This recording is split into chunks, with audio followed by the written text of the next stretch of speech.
Hello everyone, welcome to the channel.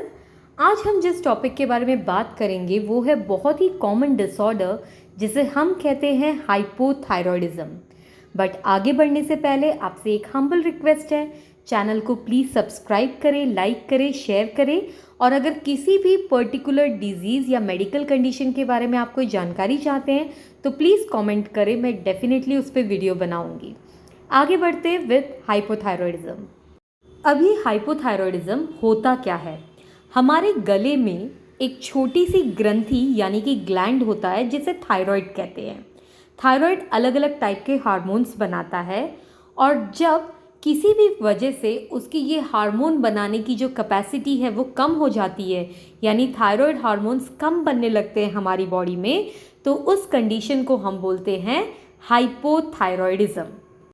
अब सवाल उठता है कि हाइपोथायरॉयडिज्म होता क्यों है?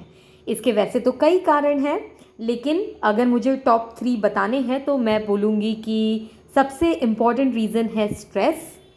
दूसरा रीज़न हो सकता है जेनेटिक, अगर मम्मी पापा दादा दादी को किसी को है तो हमें हो सकता है। तीसरा हमारा अनहेल्दी लाइफस्टाइल जिसमें हमारी डाइट और इनएक्टिविटी भी आ जाती है। अब बात करते हैं इसके लक्षण की। एक इम्पॉर्टेंट सिम्टम इसका होता है वेट का बढ़ना और भूख का ना लगना। मतलब एक तरफ आपको भूख ज़्यादा नहीं लग रही है, आप खाना नहीं खा रहे हैं, लेकिन बावजूद इसके वज़न बढ़ता है। ठीक है। दूसरा, आपके स्किन जो होती है वो काफ़ी ड्राई हो जाएगी, आपके नेल्स ब्रिटल यानी कि टूटेंगे बड़ी आसानी से, आपके बालों में भी आपको ड्राइनेस और हेयरफॉल का इशू हो सकता है। अगर हम बात करें आपके माइंड की तो थोड़े से मूड स्विंग्स देखे जाते हैं, चिड़चिड़ापन, इरिटेबिलिटी देखी जाती है, यहाँ तक कि कई कई लोगों को डिप्रेशन भी हो जाता है। अगर हम स्पेसिफिकली फीमेल्स की बात करें तो उनमें मेंस्ट्रुअल साइकिल डिस्टर्ब हो जाएगा, 1-2 महीने से आने लग जाएगा, है ना, साइकिल का पीरियड बढ़ जाएगा, ब्लीडिंग डिस्टर्ब हो जाएगी, बहुत कम या बहुत ज़्यादा हो जाएगी। अगर मैरिड हैं तो उनमें इनफर्टिलिटी हो सकती है, यानी कि वो प्रेगनेंसी चाहते हैं लेकिन वो हो नहीं पा रहे हैं प्रेग्नेंट। कई केसेस में जैसे प्रेगनेंसी हो भी जाती है तो अर्ली 3 मंथ्स में मिसकैरिएज या अबॉर्शन हो जाता है, तो फीमेल्स में ये सिम्टम्स भी नज़र आते हैं। इसके अलावा नींद का कम आना, घबराहट होना, ऐसे कई सिम्टम हैं।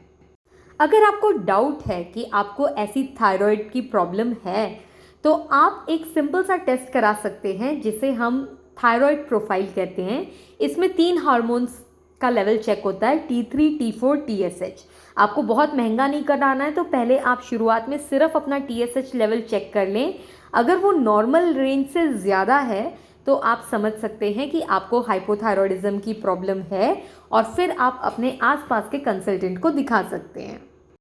डेफिनेटली इसका होम्योपैथी में बहुत अच्छा इलाज होता है, लेकिन वो मैं आपको लास्ट में बताऊंगी। उससे पहले मैं कुछ आपको घरेलू बातें बताती हूँ जो आप नॉर्मल लेवल पे भी कर सकते हैं और आपको थायराइड में बहुत फ़र्क पड़ेगा। सबसे पहले मैं बात करूँगी आपके लाइफस्टाइल चेंज की। लाइफस्टाइल चेंज में आपको 8 घंटे की प्रॉपर स्लीप लेनी है। बाहर का जो रेस्टोरेंट का वो फ्राइड फूड, जंक फूड जिसे हम कहते हैं ना, बहुत चीज़ वीज़ वाला जो भी पिज़्ज़ा बर्गर्स है, वो टोटली अवॉइड करना है। आपको घर का खाना खाना है और दिन में कम से कम 40 मिनट आपको किसी भी तरह का एक्सरसाइज करना है। तो ये लाइफस्टाइल चेंज से आपके थायराइड में काफ़ी फ़र्क पड़ेगा। अगर स्पेसिफिक योगा की मैं बात करूं तो 2 योगा आसन होते हैं, प्राणायाम आसन होते हैं, एक्चुअली योगा नहीं होते, प्राणायाम होते हैं। एक है उज्जयी प्राणायाम और एक है सिंहासन। मैं आपको यहाँ पे सिर्फ नाम बता रही हूँ, आप अगर YouTube पे सर्च करेंगे तो आपको इनसे रिलेटेड वीडियोस मिल जाएंगे। पर उज्जयी प्राणायाम 5 मिनट के लिए और सिंहासन 5 मिनट के लिए करने से थायराइड में बहुत अच्छे रिजल्ट्स आते हैं। अब लास्ट में बात करते हैं डाइट की। वैसे तो मैं कभी भी आप बहुत ज़्यादा रेस्ट्रिक्शंस प्रेफर नहीं करती हूँ, लेकिन सोया फूड्स आप अवॉइड कर सकते हैं, जैसे सोया के चंक्स वगैरह हैं, टोफू हो गया, ये सारी चीज़ें आपको अवॉइड करनी है। आपको कई वीडियोस में बोला जाता है कि कैबेज, पीनट और कॉलीफ्लावर भी अवॉइड करने हैं, बट मैं बोलूँगी कि आप उसे मिनिमम पे ले आइए। मतलब अगर आप 15 दिन में एक आध बार खाते हैं तो प्रॉब्लम नहीं होना चाहिए, लेकिन बहुत ज़्यादा उसे कंज्यूम ना करें। दूसरा, चाय और कॉफ़ी को भी मिनिमम पे ले आइए, जितना कम लेंगे उतना आपके लिए बेहतर होगा।